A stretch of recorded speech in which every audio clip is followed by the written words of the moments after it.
awfully of noise that is hosted 6th Street here in the South by Southwest end of the music festival. It's a final video of the All About Symbian video challenge around America. It's time for me to address all the questions and comments you've had over the last 2 weeks. How you get around America with $250 and a free New Orleans swing band in the background.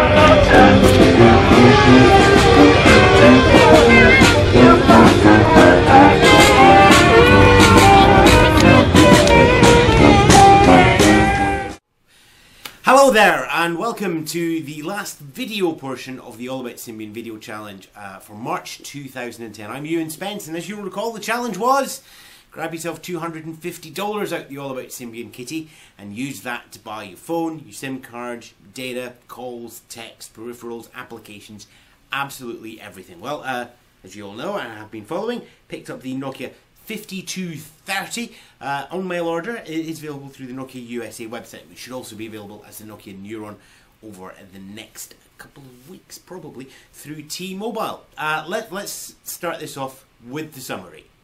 Challenge passed. You can manage it. I'm now maybe 12 hours away from packing up the bags and flying back to the UK.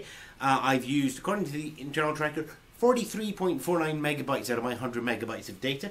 According to the AT&T website, I've actually used 38, so don't know what's going on there. I suspect they might be rounding down or something. And what did I promise? Yes, I promised we would answer your questions. There's been a lot of comments coming in, there's been a lot of feedback on this one. Thank you all for that. You can carry on doing it because I'm going to do a big proper written review of the 5230 and also probably a review to look back on this as well.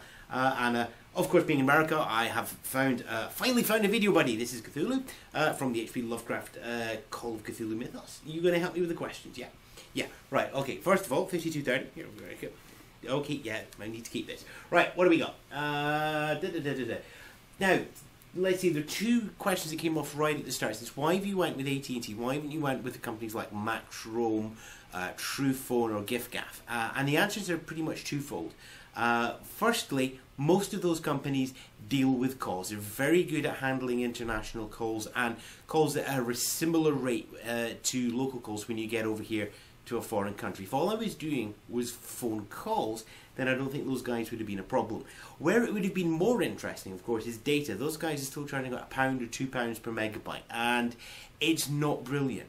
I mean, if I was going on Maxroom, to do the 50 megabytes of data, I would have had to spend £100 or about 150 US dollars.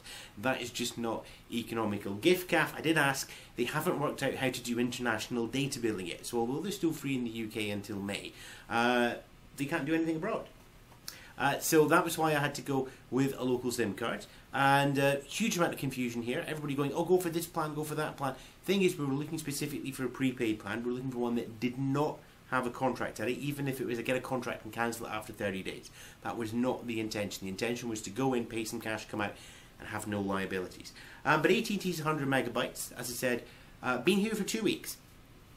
So if I was here for a month, which is about your normal billing cycle, I would have now been on probably about 97 or 98 megabyte. Maybe not been so lackadaisical and posting up twit pics in the last couple of days. So it's perfectly feasible. That could probably get me through a month.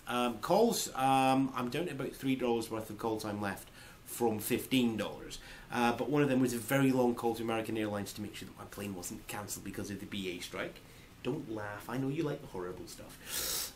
Right, so look, it's fine. The numbers work out perfectly well in an AT&T Go card for lots of social media, lots of mapping, lots of navigation. It's all perfectly fine. And now there's another question on the cost, which is why didn't you get a bigger SD card? Partly because there weren't any in the store. Partly because also I wanted to keep the budget down. I didn't know how much I was going to have to spend.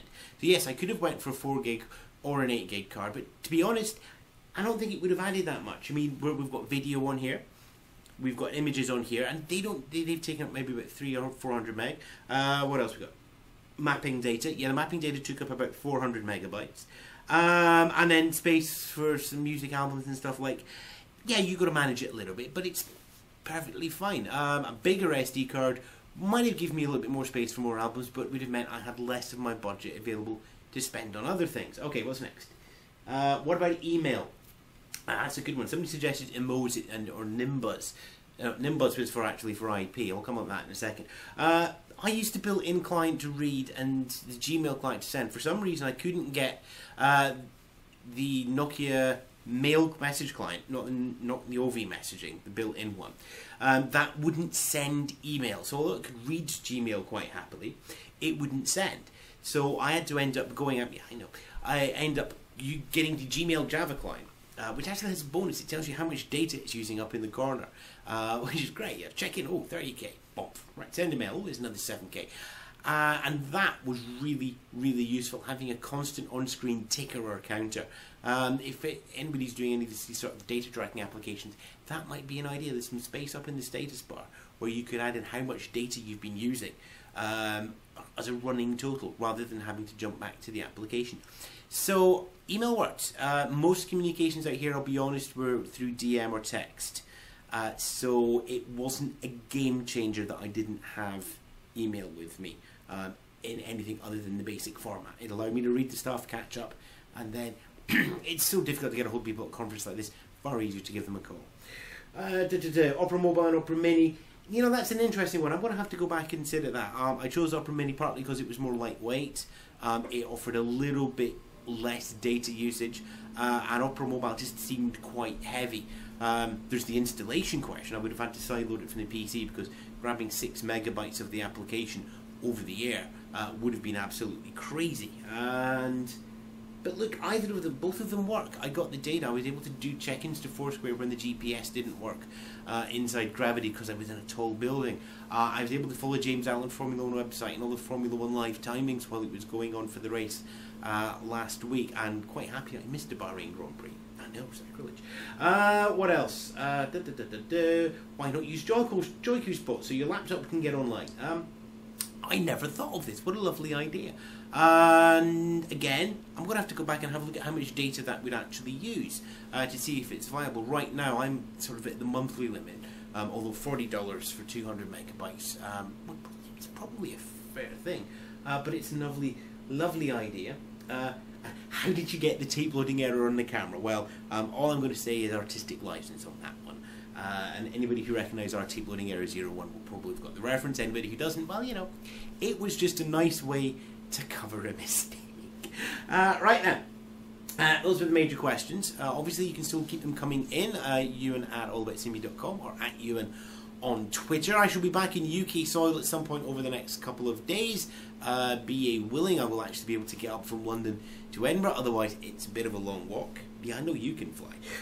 We'll see more from the Green Guide down here later on as we look at the 5230 in some more depth as an actual handset with a full All About Symbian review. But in the meantime, I hope you've all been enjoying these challenges. Certainly, it's made my time here in America a lot more useful and a lot more connected. The only time I've ever been this connected is when I reviewed a BlackBerry about 4 years ago, and they popped £200 of data on it, and I burnt through that in about a couple of days. So this has actually been an eye-opener, and well, it's the real world. It actually does work, and I suspect I'm going to be writing a little bit more about this. But for now, from me and the sea,